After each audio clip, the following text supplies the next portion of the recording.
Reporter T വിയിലെ സ്മൃതി Paruthikad journalist ആകണം എന്ന് പറഞ്ഞുകൊണ്ട് ഞാൻ നേരത്തെ ഒരു വീഡിയോ ചെയ്തിട്ടുണ്ടായിരുന്നു. ആ വീഡിയോ ഏതാണ്ട് 18,000-ലധികം വരുന്ന ആളുകൾ കണ്ടിട്ടുണ്ട് എന്നുള്ളത് അറിയാവുന്ന കാര്യമാണ്. അപ്പോൾ ആ വീഡിയോ ചെയ്യുമ്പോൾ എനിക്ക് വലിയ ബുദ്ധിമുട്ടുണ്ടായിരുന്നു. കാരണം അത്തരത്തിൽ ഒരാളെക്കുറിച്ച് ഞാൻ അങ്ങനെ ഒരു വീഡിയോ ചെയ്യണോ വേണ്ടതെന്ന് പലവട്ടം ആലോചിച്ചിരുന്നു. പക്ഷേ ഒരു ജേർണലിസ്റ്റായി തിരിച്ചു വരണം കുറച്ചുകൂടി എന്നുള്ള ഒരു അടിസ്ഥാനത്തിൽ വളരെ പോസിറ്റീവായിട്ടുള്ളൊരു ക്രിറ്റിസിസമാണ് ഞാൻ അതിനകത്ത് നടത്തിയത്. പക്ഷേ ഇപ്പോഴും അത്തരത്തിലുള്ളൊരു വീഡിയോ ചെയ്യേണ്ടി വരുന്നതിൽ എനിക്ക് വലിയ ബുദ്ധിമുട്ടുണ്ട്. പക്ഷേ എങ്കിൽ പോലും എനിക്ക് വളരെ സ്നേഹവും ആദരവുമുള്ള ഒരാളാണ് സ്മൃതി പരുത്തിക്കാട് എന്ന് പറയുന്നത്.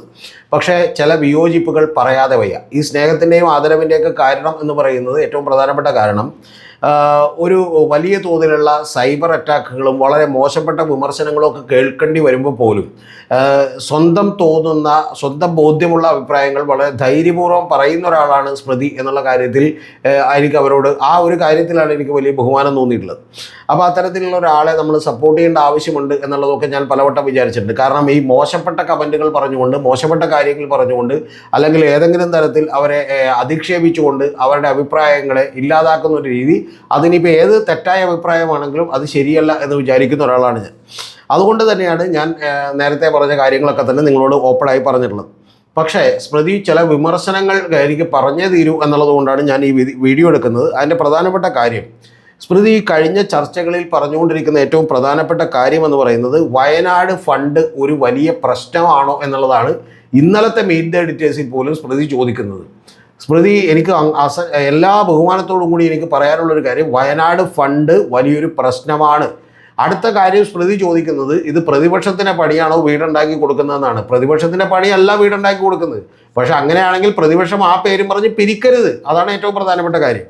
ഇനി അടുത്തൊരു കാര്യം, സ്മൃതി ഒരു തവണ ഒരു ഡിഫൻസിന് വേണ്ടി ഉപയോഗിച്ചിട്ടുള്ള ഒരു കാര്യമെന്ന് പറയുന്നത് ഈ പറയുന്ന രക്തസാക്ഷി ഫണ്ട് തട്ടിച്ചെടുത്തതല്ലേ എന്നുള്ളതാണ്. അങ്ങനെ രക്തസാക്ഷി ഫണ്ട് തട്ടിച്ചെടുത്തതല്ലേ എന്ന് സ്മൃതി ചോദിക്കുമ്പോൾ സ്മൃതി ഒരു രാഷ്ട്രീയക്കാരിയുടെ നിലവാരത്തിലേക്ക് തരം താഴുകയാണ് ചെയ്യുന്നത്. ഒരു ബയസ്ഡ് ആയിട്ടുള്ള രാഷ്ട്രീയക്കാരിയുടെ നിലവാരത്തിലേക്ക് തരം താഴുകയാണ് ചെയ്യുന്നത്.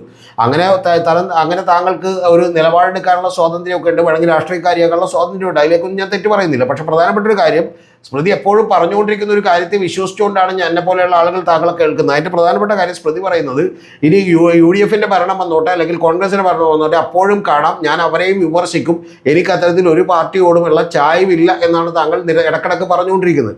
അപ്പോൾ അങ്ങനെ ഉണ്ടെങ്കിൽ നിങ്ങൾ എങ്ങനെയാണ് ഇതിനെ രണ്ടിനെയും സമീകരിക്കുക? ഈ പറയുന്ന രക്തസാക്ഷി ഫണ്ട് തട്ടിപ്പിനെയും അല്ലെങ്കിൽ കരുവന്നൂർ ബാങ്ക് തട്ടിപ്പിനെയും ഈ പറയുന്ന പോലെ KPCCയുടെ വയനാട് ഫണ്ട് കൃത്യമായി ഉപയോഗിക്കാത്തതിനെയും എങ്ങനെയാണ് നമ്മൾ സമീകരിക്കുക എന്ന് പറയുന്നത് വലിയൊരു ചോദ്യമുണ്ട്.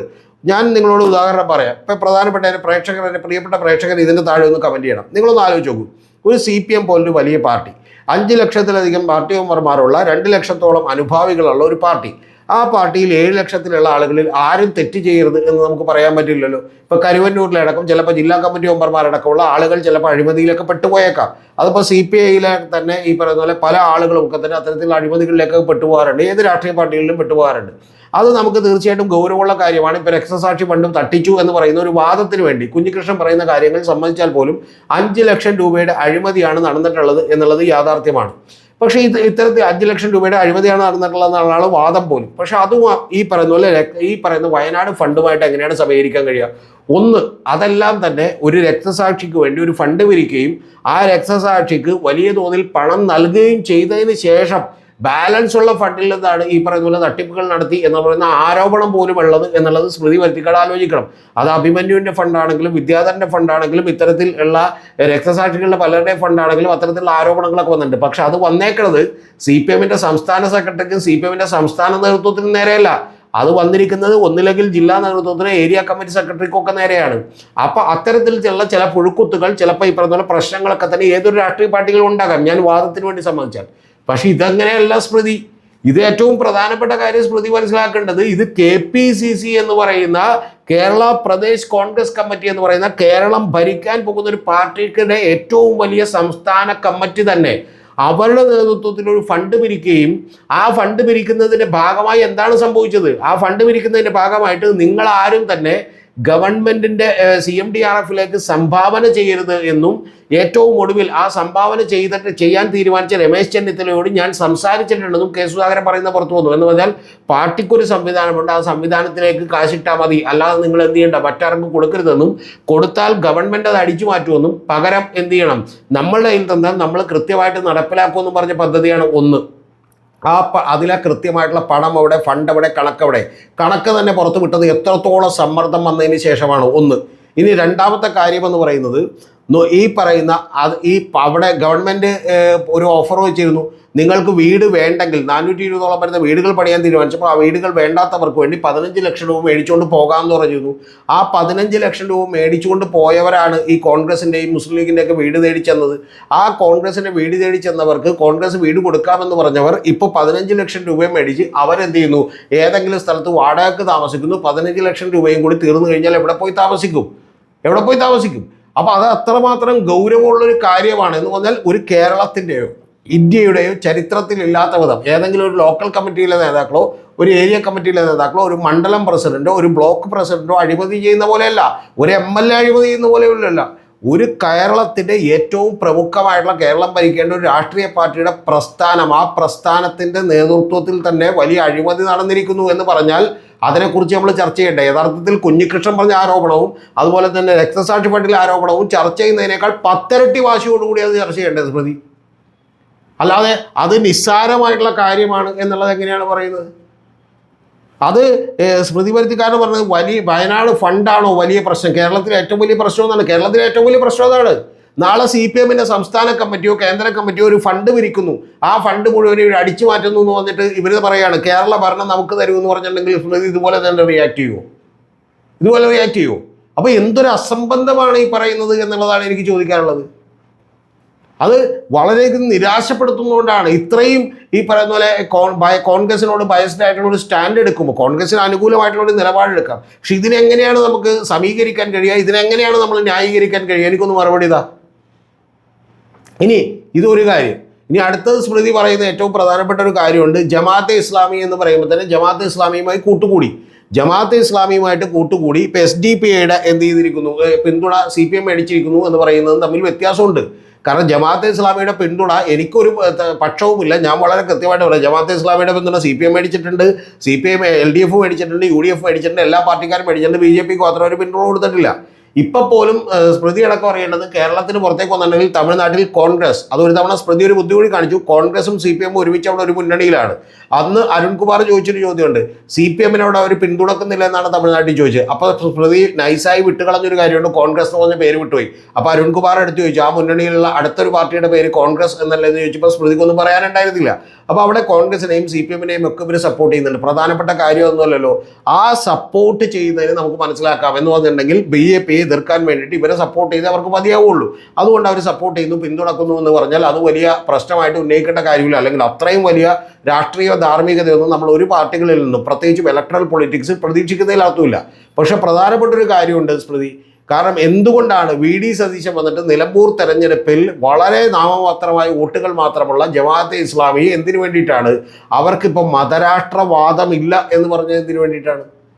മതരാഷ്ട്രവാദമില്ല അവർക്ക്. ഞാൻ ഏത് ചലഞ്ചിനും ഈ പറഞ്ഞ ഓപ്പൺ ഡിബേറ്റും ചെയ്യാനാണ്. നിങ്ങൾ അറിയേണ്ടത് കൃത്യമായിട്ട് ഇപ്പോഴും വിറ്റുകൊണ്ടിരിക്കുന്ന അവരുടെ പുസ്തകങ്ങളിൽ അവർക്ക് മതരാഷ്ട്രവാദമുണ്ട് എന്ന് പറയുന്ന നിലപാടുണ്ട്. കേരളത്തിൻ്റെ പ്രതിപക്ഷ നേതാവ്, അത് നാളെ CPMന്റെ ആയിക്കോട്ടെ അല്ലെങ്കിൽ VD സതീശൻ ആയിക്കോട്ടെ, ആരും ആയിക്കോട്ടെ, എന്തിനാണ് വന്നിട്ട് ഈ പറയുന്ന ഒരു മതരാഷ്ട്രവാദക്കാർ അവർക്കിപ്പോൾ മതരാഷ്ട്രവാദം ഉപേക്ഷിച്ചിരിക്കുന്നു, അവരിപ്പോൾ എന്ത് ചെയ്തിരുന്നു, ആട്ടിൻ തോളിട്ട് ചെന്നായയെ മാറിയിരിക്കുന്നു എന്ന് പറയുന്ന സർട്ടിഫിക്കറ്റ് കൊടുക്കേണ്ട ആവശ്യം എന്താണ്? അപ്പോൾ അതുകൊണ്ട് ഇത് അങ്ങേയറ്റം നിരാശപ്പെടുത്തുന്ന കാര്യങ്ങളാണ്. ഒരു ബയസ്ഡായി താങ്കൾ വളരെ ഈ പറയുന്ന പോലെ ബയസ്ഡ് ആയിട്ടാണ് കാര്യങ്ങളെ കാണുന്നത് എന്നുള്ളത് എനിക്ക് തുറന്ന് പറയാതിരിക്കാൻ വയ്യ. അതുകൊണ്ട് മാത്രമാണ് ഞാൻ ഈ വീഡിയോ ചെയ്തത്. പക്ഷേ പ്രധാനപ്പെട്ട ഒരു കാര്യം എന്ന് പറയുന്നത് ഇത്തരം നിലപാടുകൾ തിരുത്തണമെന്നുള്ളതാണ്. വയനാട് ഫണ്ട് അടിച്ചു മാറ്റിയതും അതിൻ്റെ പേരിൽ കൃത്യമായിട്ടൊരു കണക്കില്ലാത്തതും അതിൻ്റെ പേരിൽ വളരെ ഈ പറയുന്ന പോലെ മോശപ്പെട്ട രീതിയിലുള്ള ദേഷ്യപ്പെടലുകൾ ഉണ്ടാവുന്നതും എന്തുകൊണ്ടാണ് എന്ന് ചിന്തിച്ചാൽ ഇനി സ്മൃതി വിചാരിക്കുന്നുണ്ടോ ഈ തെരഞ്ഞെടുപ്പ് കഴിഞ്ഞിട്ടുണ്ടെങ്കിൽ ഇവർ ഈ വീട് കൃത്യമായിട്ട് പണിതു കൊടുക്കുമെന്ന്? ഈ സ്ഥലം മേടിച്ച പോലും എപ്പോഴാണ്? സ്ഥലം മേടിച്ചത് ഇത്തരത്തിലുള്ള തെരഞ്ഞെടുപ്പ് വരുന്നു എന്ന് കണ്ടപ്പോഴേക്കും ഓടിപ്പോയി ഒരു സ്ഥലം മേടിച്ചതാണ്. അത് ആളുകളുടെ കണ്ണി പൊടിയിടാൻ വേണ്ടിയിട്ടാണ്. പിന്നെ യൂത്ത് കോൺഗ്രസ് 1 കോടി രൂപ പിടിച്ചെടുക്കുമ്പോൾ ഈ കേരളത്തിൽ DYFI 20 കോടി രൂപ പിടിച്ചെടുക്കുമ്പോൾ സ്മൃതി പരുത്തിക്കാടിന് തോന്നുന്നുണ്ടോ അതായത് ഇവർ പിടിച്ചെടുത്ത് കേവലം 5 കോടി രൂപ മാത്രമാണെന്ന്? ഇപ്പോഴും നികേഷ് കുമാർ ചോദിച്ച, അതായത് താങ്കളുടെയൊക്കെ ബോസായിരുന്നു MP നികേഷ് കുമാർ ചോദിച്ച ചോദ്യമുണ്ടല്ലോ, എന്തുകൊണ്ടാണ് ഫെഡറൽ ബാങ്കിൽ ഒരു അക്കൗണ്ട് ഉണ്ടല്ലോ, അക്കൗണ്ടിൻ്റെ നമ്പർ എൻ്റെ കയ്യിലുണ്ട്, ഡീറ്റെയിൽസ് എൻ്റെ കയ്യിലുണ്ട്, ആ അക്കൗണ്ടിലുള്ള ഡീറ്റെയിൽസ് ഇവർ പുറത്തുവിടാത്ത എന്തുകൊണ്ടാണ്? അതിൽ നിന്ന് നിരവധി ആളുകൾക്ക് ഒരു ഫണ്ട് എന്ത് ചെയ്തിട്ടുണ്ട്, പണം വകമാറ്റി ചെലവഴിച്ചിട്ടുണ്ടല്ലോ, ആ അക്കൗണ്ട് കൂടി ഈ ആപ്പിൻ്റെ ഭാഗമായിട്ട് കൊടുത്തിരുന്നതാണ്. ഇനി ഏറ്റവും ചെറിയൊരു കാര്യം താങ്കളോട് ചോദിക്കട്ടെ, ഈ ആപ്പ് എന്ന് പറയുന്ന ഒരു കാര്യം എങ്ങനെയാണ് സ്മൃതി ഇല്ലാതാവുന്നത്? എങ്ങനെയാണ് ഇല്ലാതാവുന്നത്? അപ്പോൾ അതുകൊണ്ട് അങ്ങേയറ്റം ഈ പറയുന്ന പോലെ ഖേദകരമായിട്ടുള്ള നിലപാടാണ് താങ്കളുടെ ഭാഗത്ത് എന്നുള്ളത് എനിക്ക് പറയാതെ വയ്യ. അത് ഓപ്പണായി തന്നെ പറയാൻ തീരുമാനിച്ചുകൊണ്ടാണ് ഈ വീഡിയോ ചെയ്യുന്നത്. താങ്കൾ വ്യക്തിപരമായി എടുക്കില്ല എന്നാണ് ഞാൻ വിചാരിക്കുന്നത്. പക്ഷേ പ്രധാനപ്പെട്ട ഒരു കാര്യം, ഇത് അങ്ങേയറ്റം ശക്തമായിട്ടുള്ള വിയോജിപ്പാണ്. ഇത്തരം നിലപാടുകളിലേക്ക് ഒരു മാധ്യമ പ്രവർത്തകയും പോകാൻ പാടില്ലാത്തതാണ് എന്നുള്ളതാണ് എൻ്റെ അഭിപ്രായം. നിങ്ങൾക്ക് രാഷ്ട്രീയമുണ്ടാകാം, ആ രാഷ്ട്രീയം പറയുന്നതിൽ തെറ്റൊന്നുമില്ല. റിപ്പോർട്ടർ TV ഞങ്ങൾ രാഷ്ട്രീയം പറയുമെന്ന് പറഞ്ഞ് 2 മണിക്കൂറിലധികമുള്ള പരിപാടി ഏതാണ്ട് 2 തവണ രാത്രി 2 മണിക്കിരുന്ന് കണ്ട ഒരാളാണ് ഞാൻ.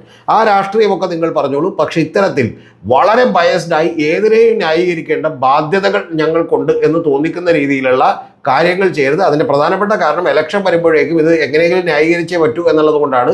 ഇന്നലെ പോലും ഇത് അരുൺകുമാർ അടക്കമുള്ള ആളുകൾ ചില കാര്യങ്ങൾ ഉയർത്തിയപ്പോൾ സ്മൃതി വളരെ അക്ഷമയായതുകൊണ്ടും ഇൻടോളറൻ്റ് ആയതുകൊണ്ടുമാണ്.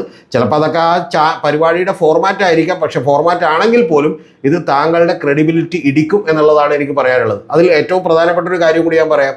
ഇന്നലെ കഴിഞ്ഞ ദിവസങ്ങളിൽ ഈ പറയുന്ന പോലെ സുനിൽ ഇരുന്നിട്ട് ഒരു പ്രധാനപ്പെട്ട കാര്യം കൂടി പറഞ്ഞു. സുനിൽ ഇരുന്നിട്ട് പറഞ്ഞു, ഈ പറയുന്ന നുണകൾ പറഞ്ഞുകൊണ്ടിരിക്കുന്നതിൻ്റെ കാര്യം പറഞ്ഞുകൊണ്ടിരുന്നപ്പോൾ, അതായത് ചർച്ച ശരിക്കും വന്നിട്ടുണ്ടെങ്കിൽ ശോഭാ സുരേന്ദ്രനെ കുറിച്ചായിരുന്നു, ശോഭാ സുരേന്ദ്രൻ നടത്തിയിട്ടുള്ള തരികിടയെക്കുറിച്ചായിരുന്നു, നോട്ട് കൊടുത്ത് വോട്ട് മേടിക്കുന്ന പരിപാടിയെക്കുറിച്ചായിരുന്നു. അതിനെക്കുറിച്ച് പറഞ്ഞുകൊണ്ടിരുന്നപ്പോൾ യഥാർത്ഥത്തിൽ സുനിൽ കഴിഞ്ഞ ദിവസം ഒരു കാര്യം പറയാൻ വേണ്ടി വന്നു. ആ പറയാൻ വേണ്ടി വന്നപ്പോൾ തന്നെ വളരെ ഇൻടോളറൻ്റായി സ്മൃതി പരുത്തിക്കാട് മാറി. അതിൻ്റെ കാര്യം എന്താണെന്ന് വെച്ചിട്ടുണ്ടെങ്കിൽ, VD സതീശൻ പറഞ്ഞിട്ടുള്ളൊരു സംഭവത്തെക്കുറിച്ചാണ്. VD സതീശൻ പറഞ്ഞത് ശരിക്കും പറഞ്ഞാൽ ശുദ്ധ അസംബന്ധവും ഈ പറഞ്ഞ ആളെ പറ്റിക്കുന്നതിന് വേണ്ടിയിട്ടാണ് പറഞ്ഞത്. എന്താണ് പറഞ്ഞതെന്ന് ഓർമ്മയുണ്ട? ആ പറഞ്ഞത് കാറുകളുടെയും വാഹനങ്ങളുടെയൊക്കെ മോഡിഫിക്കേഷൻ നടത്താനായിട്ട് അനുമതി കൊടുക്കുമെന്നാണ്. എന്ന് പറഞ്ഞാൽ ലാസ്റ്റത്തെ മിനിറ്റിൽ ഈ ചെറുപ്പക്കാരായിട്ടുള്ള വണ്ടികളുടെ മോഡിഫിക്കേഷൻ ഒക്കെ നടത്താൻ ആഗ്രഹിക്കുന്ന ആളുകൾ അവരുടെ വോട്ടും കൂടി കുറച്ചിങ്ങോട്ട് പോരട്ടെ എന്ന് വെച്ചിട്ടാണ്. യഥാർത്ഥത്തിൽ അങ്ങനൊരു നിയമം ഉണ്ടാക്കാൻ കേരള സർക്കാരിന് പറ്റുമോ? യഥാർത്ഥത്തിൽ അങ്ങനെ ഒരു അനുമതി കൊടുക്കാനായിട്ട് കേരള സർക്കാരിന് പറ്റുമോ? കേന്ദ്ര ഗവൺമെൻറ് നിയമത്തിനനുസരിച്ചല്ലാതെ വണ്ടികൾ എന്ത് ചെയ്യാൻ പറ്റുമോ? ഇവിടെ ഓൾട്ടർ ചെയ്യാനും മോഡിഫൈ ചെയ്യാനും പറ്റുമോ? ആരെയാണ് ഈ പറ്റിക്കുന്നത്? എന്തിനാണ് ഇതിനെ ന്യായീകരിക്കുന്നത് എന്നുള്ളതാണ് ഏറ്റവും പ്രധാനപ്പെട്ട കാര്യം. എനിക്ക് ചോദിക്കാനുള്ളത്, നമുക്ക് രാഷ്ട്രീയമാകാം, നമുക്ക് കൃത്യമായിട്ടുള്ള വിമർശനങ്ങളാകാം, നമുക്ക് മറ്റാരും കാണാത്ത മറ്റൊരു സൈഡ് ചൂണ്ടിക്കാണിക്കാം. പക്ഷേ ഇത്തരത്തിൽ പക്ഷപാതപരമായ ഒരു നിലപാട് താങ്കളുടെ തന്നെ വിശ്വാസ്യത തകർക്കും. അതെനിക്ക് സങ്കടമുണ്ടാക്കുന്ന കാര്യമായതുകൊണ്ടാണ് ഞാൻ ഈ വീഡിയോ ചെയ്യുന്നത്.